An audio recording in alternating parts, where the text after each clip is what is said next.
Hi everyone, it's Sam, NFT Statistics with your Proof Daily NFT Countdown. Going to talk about Moonbirds today. There was a big presentation from Justin and Kevin yesterday. I'm going to give you a really short version. My personal thoughts, I saw it with you, so it was new to me as well. We're also going to talk about the Momoguro Drop, however you pronounce it, and then a couple art sales. Let's get right to it. Starting with the market overview. Again, kind of volumes in this 50,000 each range. As I always say, so much airdrop farming, hard to know what to read into that, especially given that unique buyers were really down a fair bit. This line shows you that that pink line is where we are right now. You can see we're kind of at the lower end of the range for where we've been going all the way back to December. Now, when buyers go down and ETH volume goes up, this is a chart I've shown you before. It means that each individual buyer is spending a lot more ETH per day. Tends to mean that there's a lot more flipping, a lot more airdrop farming going on.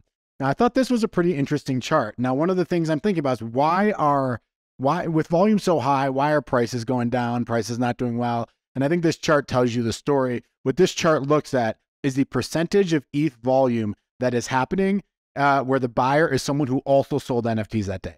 And you can see right now we're at 80%. This chart generally was just 25% over the summer. So something like 3 times that. It used to be that 80% of the NFTs that were bought by people who were just buying NFTs and putting them in their wallet. Right now, we're in an environment where over 80% of the ETH volume that is bought by people who in the same day are also selling. So it just gives a picture. This isn't really new money come in. It's just kind of money recycling and churning NFTs around. Wanted to look at royalties paid per day. I think it's interesting with OpenSea. Where is that progress going? You can see that the average royalty paid per day has gone down to about 2.5%. That's down from about 5 to 6% on OpenSea before they went to optional royalty. In terms of prices, large cap index up slightly in ETH terms. Obviously, everybody knows ETH had a rough day yesterday, went from about 1650 to 1530, something like that. So in US dollar terms, the index was a fair bit weaker. In terms of what was strong, VeeFriends really rallied. A bit of weakness in Moonbirds, which we'll talk about, and then weakness in Gutter. In terms of art projects, that had volume. There were 9 projects that did more than 10 ETH of volume. Metropolis by MP Cause continues. A week later, the Bright Moments drop continues to be one of the highest volume collections. Another Fidenza sale, another Ringer sale, and a bit more action down the line there. In terms of VeeFriends, saw a nice little rally from 5 ETH to 6 ETH in the floor. A couple buyers came in with some very big sweeps. You didn't see the same action in VeeFriends Series 2, so I think this could have been related to the big sweeps that happened on VeeFriends.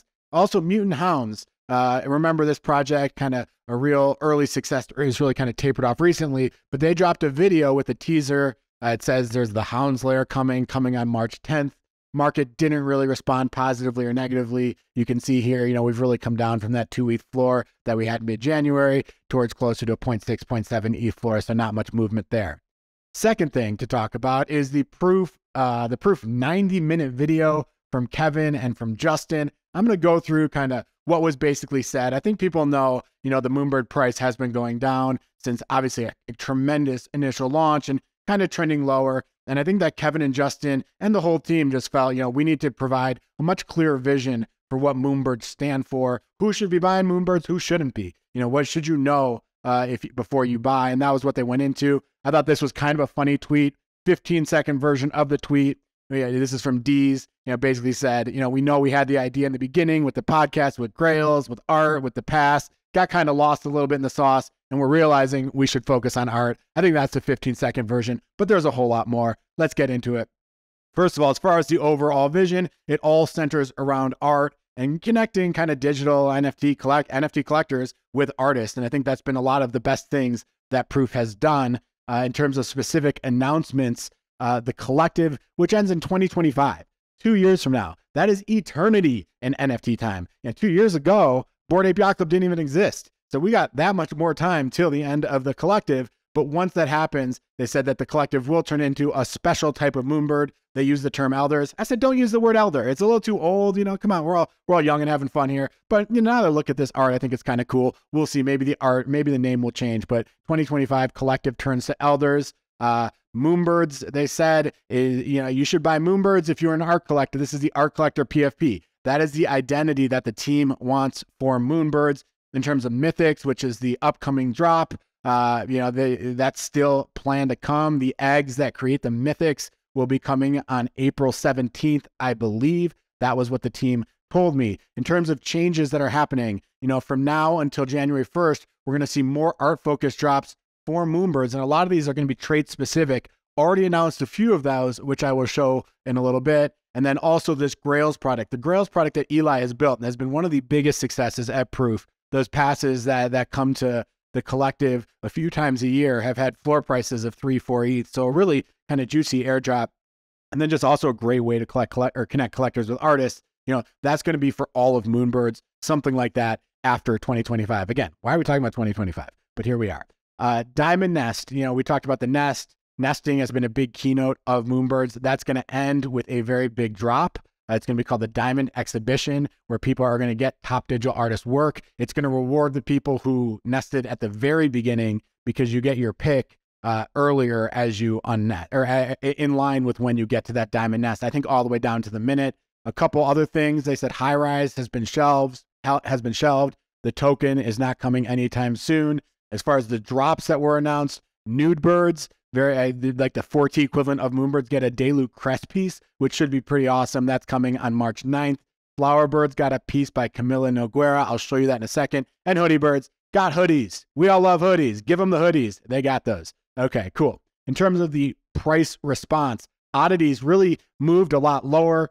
You can see here, this is on GMT time. You can see that, oddities did have a pretty sharp fall. Moonbirds have also trended lower. This is the specific where the sales have been over the past couple of days. Not too surprising. I mean, Justin did say, this is the direction we're going. And if this isn't you, then, this project isn't for you. Also, as we always say, buy the rumor, sell the news. Never should people, should people be buying after some of these announcements. I found like almost always these announcements tend to lead the market lower.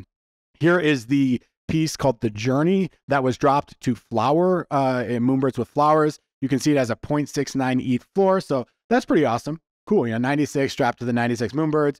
They're each unique too. These all have their own little flavor to them, so that's pretty cool that those guys got a valuable NFT. My basic take on this, I've just taken you through a lot. My take is I think that the Moonbird product needed a clear identity. People needed to know who should be buying the Moonbirds, and I think that this did a decent job of clearing up what they're at least trying to do. I think the drops they've done, like that drop to the flower holders, is pretty cool. You heard me. I like the hoodies. This Delu Crest piece is going to be awesome. And then the third thing I said is you just got to deliver before you start making promises. And I think, I don't know if they were positioned as promises, but things like High Rise, things like the token, where they weren't completely delivered yet, where they weren't completely ready. I think as a team, you want to talk about those things after they're already ready, so you don't get the sense of disappointment. I think that that's a lesson that the team has really internalized and something that we'll hopefully see going forward. And then the last thing I say here is make the art work. It's hard to deliver art to a group of 10,000 NFTs. Third story to talk about, Momoguro Drops. What I mean by drops is it mints and it's trades and all that stuff. The price went up 3.5x. The min price was 0.22 ETH. So you can see here, kind of initially out the gate, then dropped and rallied, but still doing very well. Again, just a reminder, this is the art. This is by Bob Studios, a studio that has won some awards and has a very successful kind of animation, VR, production background. So curious to see how this plays out going forward. I thought one thing that was interesting is this is a royalty enforcing project. So it's really not a smart idea to airdrop farm this. It doesn't get airdrop farmed. I want to look at where was this traded? Blur versus OpenSea. I love talking about this stuff. And what you can see here is the first 2 hours, right out the gate, it was traded more on OpenSea than Blur. But after that going forward, it was basically all on Blur.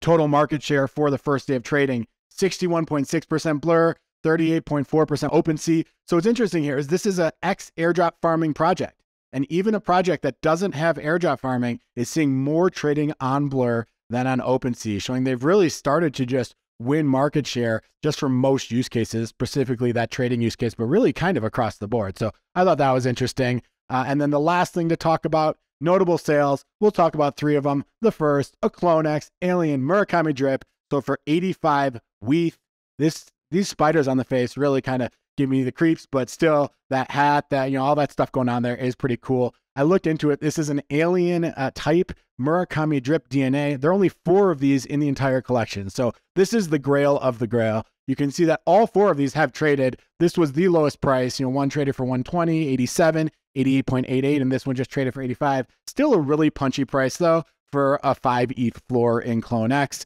If you do want one, you got one right here for 70 ETH. That is offered on the market, but interesting to see that. Second sale to talk about, Life in West America had their highest sale ever for 20 WETH. This is kind of an interesting one.